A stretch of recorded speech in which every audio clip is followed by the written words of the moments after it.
Hello everyone, it's me, Juan Gamer54, back again with another video. Today! Yes, you're seeing it right now. I am back. My voice has come back, and I have returned with part 2 of Giggleland. Now, I'm not sure how the format is different for you guys, because if you're noticing, the screen's a little bit more higher. And that's because we're going to be reacting on a new tablet. Yes, I know, crazy. But yeah, this is going to be test 1 of the tablet. Yeah. I guess that's all I have to say. We're back. And yeah, we're going to test out this new tablet, and you guys can leave it down in the comment section below. How's this new tablet operating? But yeah, guys, no more wasting time. Let's do this. Last time on Game Theory. Please investigate using the dev build. This is our next step to solving the puzzle, friends. There is even more to this game than we have already played. And this is where the questions we've been asking can be answered. What are they doing the sacrifices for? Where does Sarah fit into all this? And who is Elliot? Okay. Hello, Internet! Welcome to Game Theory, the show that wants to walk a mile in your... Oh my god. Ha, that was weird. Maybe I just need to... Whoa, what Calm is down, happening man. with all these glitches? Quickly, if you hit that subscribe button, it should stop them. Did it work? Phew, thanks for your help. Clearly, the glitches from the new Giggleland ARG have been leaking into the videos of anyone who dares to uncover the truth. Last time, we began exploring what was happening in... Okay, I'm not gonna lie. So far for me, I'm not sure if it's for you guys, but it is very loud. So, headphone users, beware. I'm not gonna lie to you. We might have to tinker a little bit, but so far it's sounding pretty good.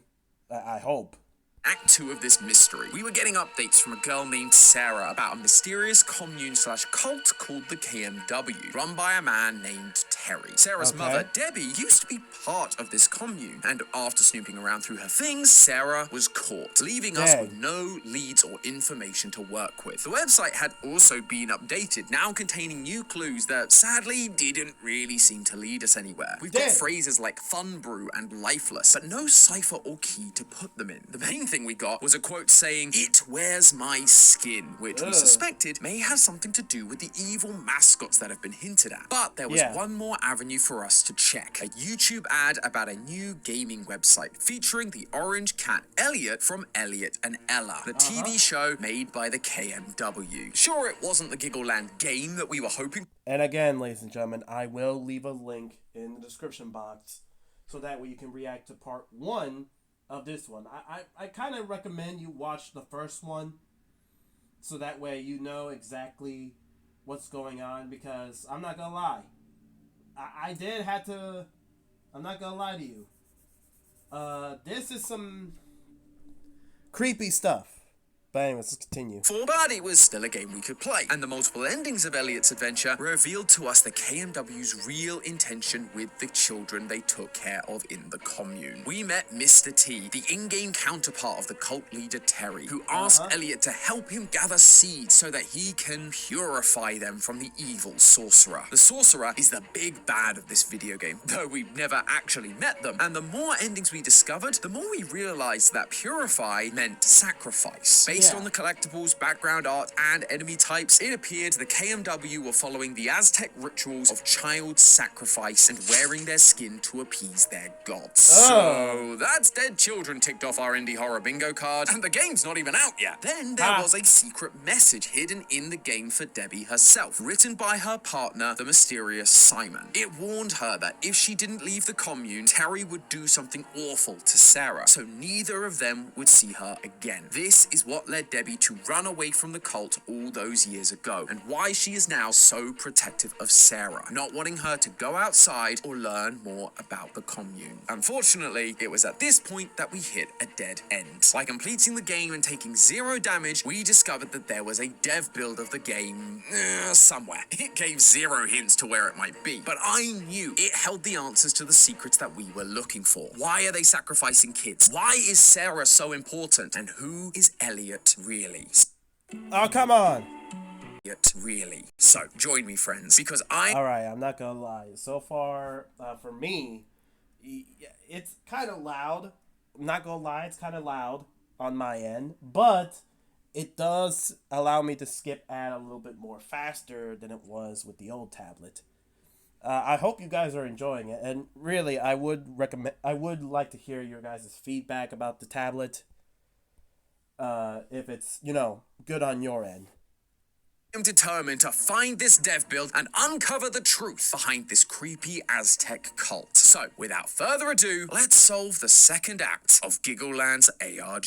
Let's think about this logically. Elliot's Adventure is on the Kids Gaming Zone website, so surely this mysterious dev build would be hidden around here. That means we gotta do the thing we theorists do best at a time like this. Click on every possible link and see if it takes us somewhere. I'm actually gonna fast forward this bit because there is a lot of clicking and a lot of pages that are just pretty normal. That is, until you get to the very bottom and click on the web host link. Unsurprisingly, this takes you to a website where you can buy website domains. But by scrolling down to the bottom, we can see a list of recently registered domains. And this is where things go from regular to irregular. Game Tips is a website that gives you tips and cheat codes for games, including Elliot's Adventure, mentioning a god mode in the dev build. Other websites had hidden URLs covered with text directly taken from Sarah's Tumblr posts. Oak Barrel Brew had a secret message when scrolling to the bottom of the page about how abandoned children's fingers would twitch as if they were trying to send a message. It's super weird stuff, but they are all things connecting to what we covered last time. Another one of the website's laughing little ones looks like a website about the biggest party ever, and so naturally, I'm gonna put in all my details because I want to be part of this super cool, totally real party, please. But after doing that, screen went black, a weird sound played, and the text appeared, Sarah location, as well as a bunch of random letters. Once again, we have ourselves a code. What type of code is it?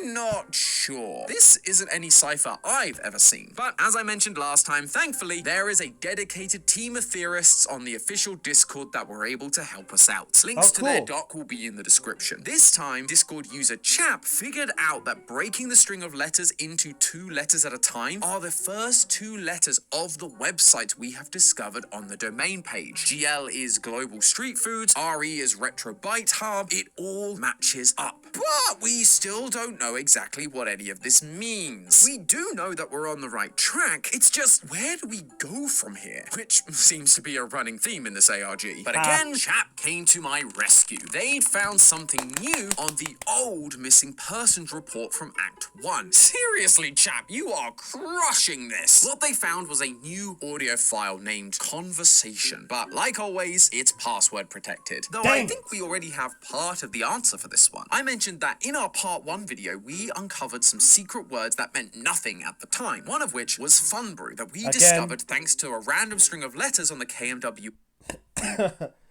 Oh, dang it. I'm back to coughing. Oh, dang. But again, the part 1 of the video will be in the description box below, okay? Website and a note in the guest book that encouraged us to use Pastebin as a means of communication. Now, this is where things are going to get a little complicated, but bear with me. We have 2 words, fun and brew. We also have a bunch of websites now thanks to the Giggleland directory and the domain site. One of the websites we explored last time was called fun.html, and there we discovered another word that meant very little at the time, lifeless. Now, one of these new websites is called Oak Barrel Brew, implying that the second half of the code is hidden in this website. On that website, we saw a secret message about abandoned children and how their fingers were a message to something. We're trying to open up a conversation. I can hear myself think and my ears are not ringing. All right. So, is that the secret word? Finger? The thing communicating? Fun Brew equals lifeless finger. Yes! That unlocked the WAV file. Let's have a listen, shall we? Oh. Ah, yes, the wonderfully nostalgic sound of a modem. I remember hearing that sound every time I tried to connect to the internet as a kid. Cue the Matt Damon gif. But this is an ARG. Obviously, those aren't just sounds. And if you use an Spectrogram. FSK decoder like Mini Modem, you can actually mimic a modem receiver, which will translate these sounds into text. It ends up being a chat log between two people talking about a strange program appearing on TV while their kids were watching. But when they looked at a TV guide, they weren't able to find it. Sounds to me like we've got another instance of Elliot and Ella on our hands. One of the parents says it reminds them of the Channel 10 hacking that was on the news a while ago, which is interesting. I did always wonder how this terrifying Elliot and Ella show would ever make its way onto the air. Trust me, I worked in kids TV. No network is greenlighting this. But now, pieces are beginning to fall into place. No one needed to approve this show because the show was being hacked or forced onto the airwaves. In the first ARG, we found a video called The Second... Oh, yeah, definitely. I mean, like... Oh, definitely. I mean, like, Listen, I don't know. I mean, maybe in today's terms, probably, because who-wee. But, yeah, ain't no way Elliot is gonna be in the streamlines anytime soon with this one. Shoot, you have a better time. You have a better time airing Hello Puppets than this. Hijack, where we heard in the background an episode of Elliot and Ella. I thought that this was in reference to the hijacking of a kid. As we'd already found a missing report of one kid, this would have just been the second. However, this now seems to suggest that it wasn't about the kids. It was about the TV airwaves. Maybe this Channel 10 hijack was the first hijacking, forcing this show in front of unwitting children, causing them to become terrified, so that the parents would send them to the KMW psychologists for treatment, or, as Terry put it, purification. And we get to read more about this hijacking thanks to one of the links that the parents dropped during the conversation. Or at least, that's what I thought we'd be able to do. In reality, it's not exactly legible. And just like the other corrupted pages we've come across, it is impossible to decode. The only readable thing are the ads on the side of the website for an uploading site. So I guess we might as well try that? I mean, let's not forget, all of this has been us trying to find the zip file containing the Quaker Chincha. So a website all about uploading files could be our ticket. So by following the link and adding giggleland_devbuild_9213.zip to the end of the URL, we are taken straight to the download page. Bingo! Finally, we get to talk about the thing that started this video. Do you want to guess what happened when I tried to download it? Yeah, it's password protected. Again! You'd think... God dang, man. They straight baiting us on this one. They straight baiting. Just when you think you found something, it's password locked and everything. Kept lock and key, man. Kept lock and key. I really hope you got... Again, I know I keep saying it again, but this is the last time. Leave me down in the comment section below what you guys think. Like, how is it going on your end? Because on my end, I had to lower it down a little bit because it was straight ringing my ear, to be honest. It was right in my ear. But I will say that the video is moving smoothly, like beyond smoothly. Like I don't know if it's just me or it's just moving too smoothly for me. But anyways, let's continue. Given how hard this was to find, they'd be kind enough to just give us the files. And people wonder why I have trust issues. Thankfully, this time, the uploader has given us a hint to the password's location. Location, numbers, comma, numbers. The only location thing we've seen so far was the Sarah's location text before the string of letters the chap decoded. If only there was an easy way for us to change our location to where she is. Oh, wait, I know. Let's try using the sponsor of this video, NordVPN. With thousands of products, we've got some coordinates to find based on our previous code. We know that each set of letters refers to all the websites we found, but for this, we need numbers rather than letters. So could it be that each website has a number that can be used for this password? At first, that feels like a wild goose chase, but look close enough, and some of these numbers do start to appear, like the number 4 on this coffee bean on the cafe website, or error codes on CL domains. But then, there are other websites like Retro Bite Hub and Gardening with Mary that I just can't figure out. And I wasn't the only one. The entire Discord was pretty much stumped by this. But with our powers combined, our big brains made a super brain. And slowly but surely, people began finding the numbers The across mega these brain. websites. And I gotta say, these solutions are strange. Some of them are things like how many times this cloud bobbed up and down until it stopped, the number of times the word tree is misspelt, and the color of the 404 error cloud in hex code. And this is where I've got to get real for a minute. Actually, you know what? Oh. Hey!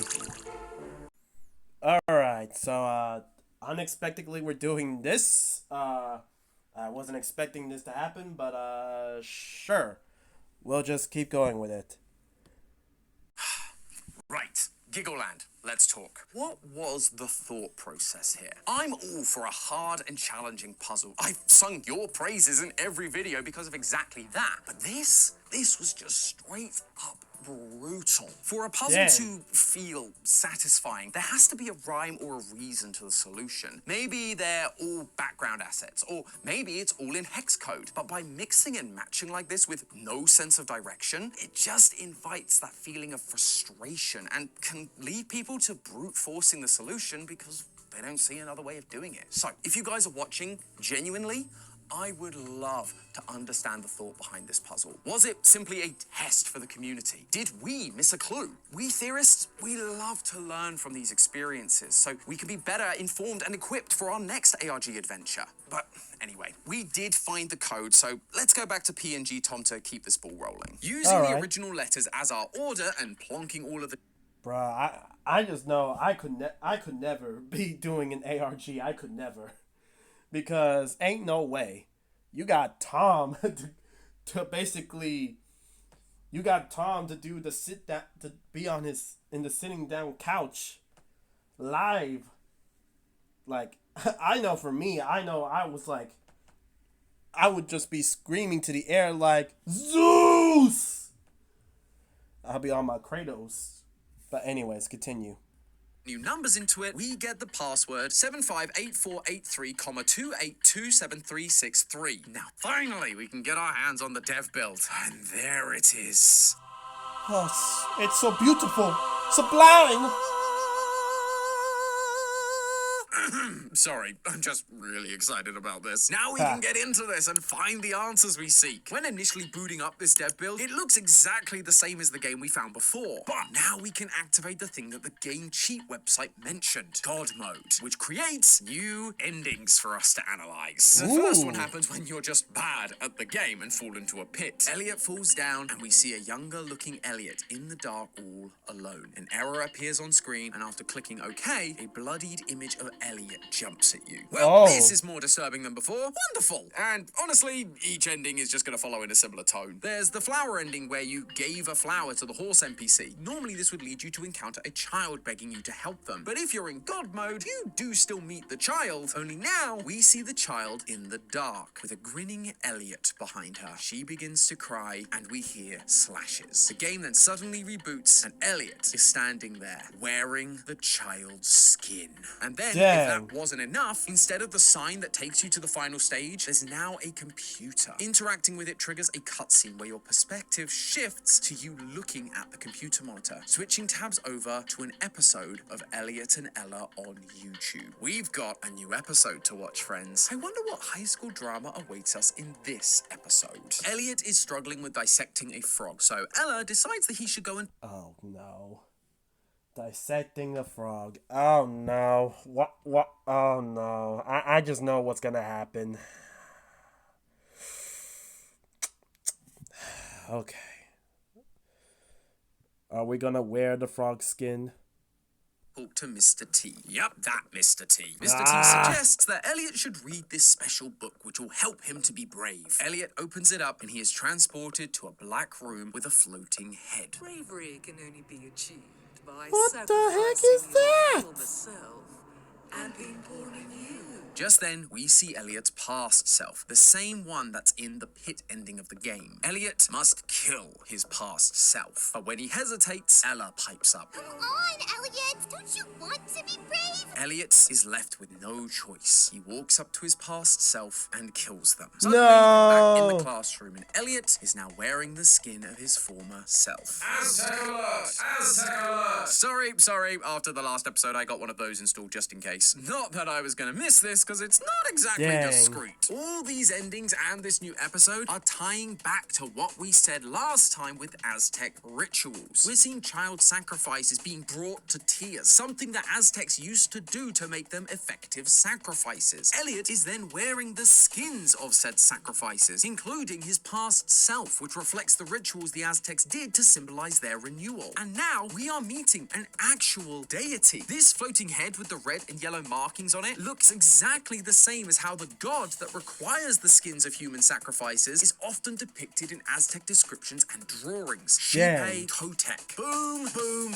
and boom. I knew I was onto something with this Aztec stuff. And I knew that being an ancient history nerd in high school would absolutely pay off. Look at me now, Ma. But then there's the normal ending of the game. On God mode, rather than red text asking you, what did you do with the sorcerer? The text says, you are a god. And with the physical inclusion of the god Xipe Totec, it got me thinking, while yes, we're seeing Elliot literally kill his past self to become stronger, what if these sacrifices were a little more than that? What if it wasn't about sacrificing to a god, but becoming a god? Xipe Totec didn't just demand that people wear the skin of the sacrifices. The point was that Xipe Totec would then wear the skins himself, a god wearing human skin. Could it be that by sacrificing children who have been brought to tears and quote-unquote purified, then wearing their skin, Terry and the cult members believe they can become something pure and powerful? So Mr. T is trying to become God. You know what? I can see it. Feels unbrand with all these indie villains and all that. I mean, William Afton trying to achieve immortality. Mr. Peterson from Hello Neighbor trying to do something. I don't know. I'm not really into Hello Neighbor. Dr. Sawyer trying to beat immortality. I mean, let's be honest. I mean, like, what else are they doing with, the kids and Playtime Co? What else? Like, honestly, I could see it. I can see this, trying to become God. I can see it. Themselves. Like, say, a god that also wears human skin. And this isn't even everything in the dev build, my friends. That's just the stuff God mode offers. In this dev build, you can also activate a move player function by inputting X and Y coordinates. Coordinates are usually just two numbers separated by a comma, which reminds me of the password the Discord community found to open up the dev build in the first place. The tip was Sarah's location, number, comma, number, after all. So let's try inputting those numbers into the move. Maybe come on. It was just mode.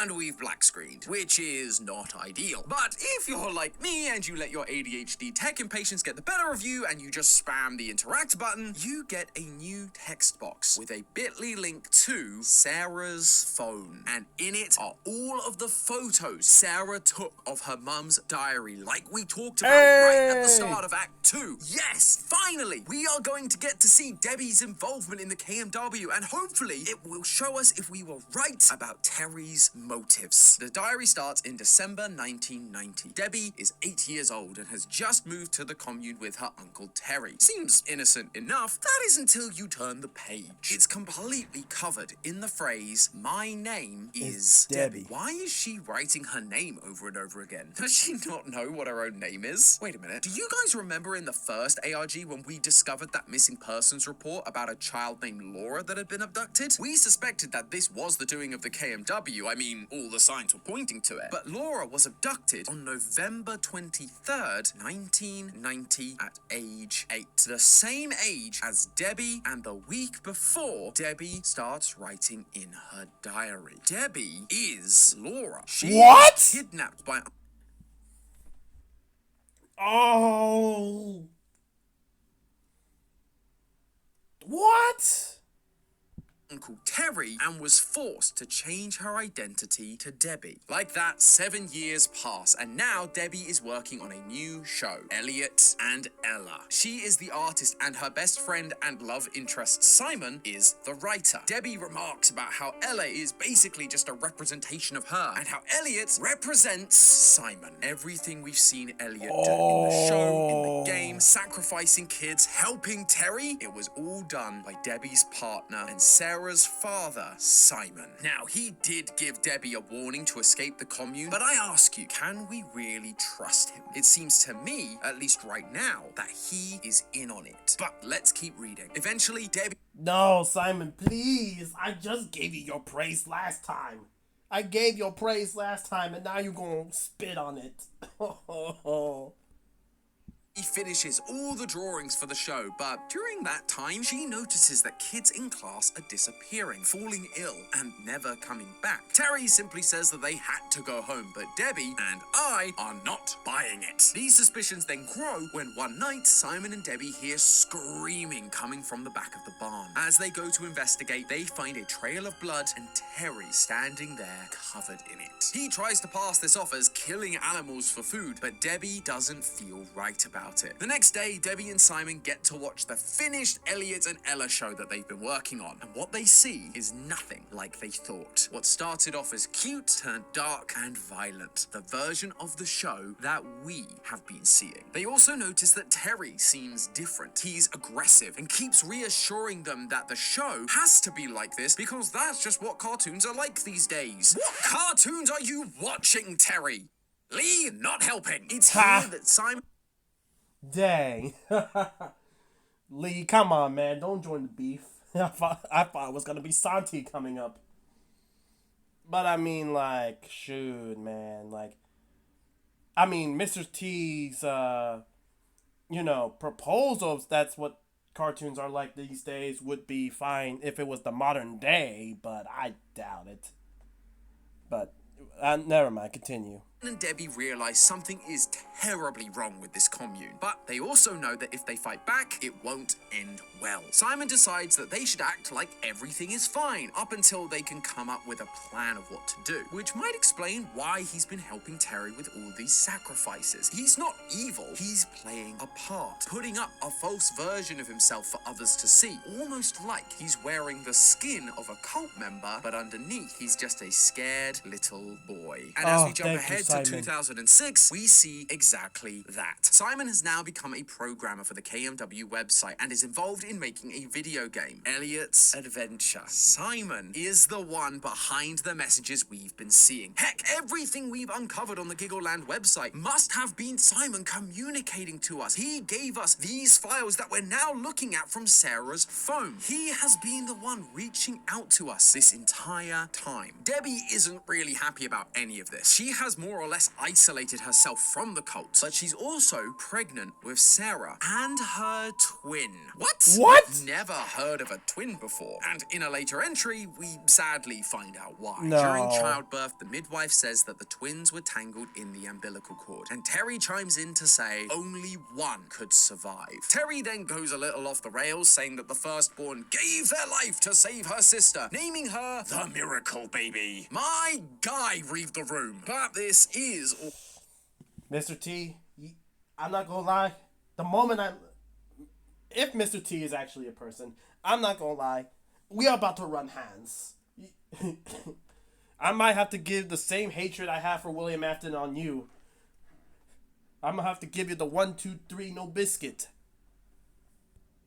Also another reference to the Aztec culture that this cult is following. In Aztec culture, twins were seen as a reflection of the twin gods Quetzalcoatl and Xolotl. Quetzalcoatl was associated with light and prosperity, but Xolotl was associated with sickness and death. So to avoid bringing death and sickness to the mother and the rest of the community, the Aztec midwife would kill one of the twins at birth, leaving only the one they deemed to be the good twin. Terry believes that one of the children must must be sacrificed, or else everything he has built will be destroyed, leaving this miracle child to help bring them into prosperity. That is why the KMW are so obsessed with Sarah and getting her back. Why they keep talking about her location. They need her. We could also take this a step further. Remember that message that said, "You are a god"? Well, maybe that's because in Terry's mind, Sarah isn't just a representation of the god Quetzalcoatl. She is that god. And where is Simon during all of this? Still programming away, becoming more and more obsessed. He says that he's just playing the part, wearing the skin of a cult member while being him underneath. But Debbie begins to wonder if it's actually the other way around. He's no longer the man she fell in love with. He's slowly becoming one of them without even realizing. Just like you see Elliot doing in the game, he is now capturing seeds, i.e. children, and sacrificing them for Terry. He is playing the part so well that he is now a cult member wearing the skin of Debbie's partner. Eventually, Debbie decides she's had enough. She packs her things and she leaves with Sarah. Interestingly, she leaves without reading Simon's note that he left for her in the game about leaving, so I guess things kind of worked out. Well, except for Simon. Do you remember the text we found in the normal ending of Elliot's adventure? What did you do with the sorcerer, Elliot? In our initial episode, we didn't really have an answer for who the...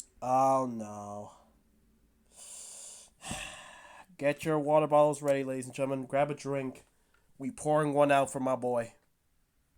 Sorcerer was. We were told that they were corrupting the seeds and that they needed to be defeated, but we never understood who it was or why it was. However, now thanks to everything we've learned here today, there's only one person it could be: Debbie. Debbie is acting against Terry at this point in the story. She doesn't want Sarah to be involved in any of it. Her anti-cult tendencies are the thing that need to be purified from the seeds, the children, just like Sarah. Debbie being the sorcerer also explains why we never encounter the sorcerer in the game, and yet it acts like we defeat her during the normal ending. Simon didn't actually harm Debbie. He didn't want to defeat her in battle. He wanted her to escape. So the ending skips the boss fight and says you won, because when she did run away, as far as anyone else knew, she had been killed or taken care of, just like he'd been asked to do. But Terry doesn't seem to be buying it. Terry is now asking Simon what he did with her because of that message he left in the game. Debbie may have acted on her own coincidentally, but from what Terry can see, Simon was the cause. And now, Simon may not be safe. My first thought was that Simon was also going to be taken care of, but then I remembered that he was the one updating the website and sending us all of those hidden clues and messages. So that really only leaves us with two possibilities. One, Simon also managed to escape the commune and is now hacking the website remotely to help us reveal the truth about them. Or, and sadly more likely, he is still part of the commune and is being forced to send out all of these messages. The reason is also that Terry can find Sarah again. Now, you might be thinking, sure, we know about all these websites, but Sarah...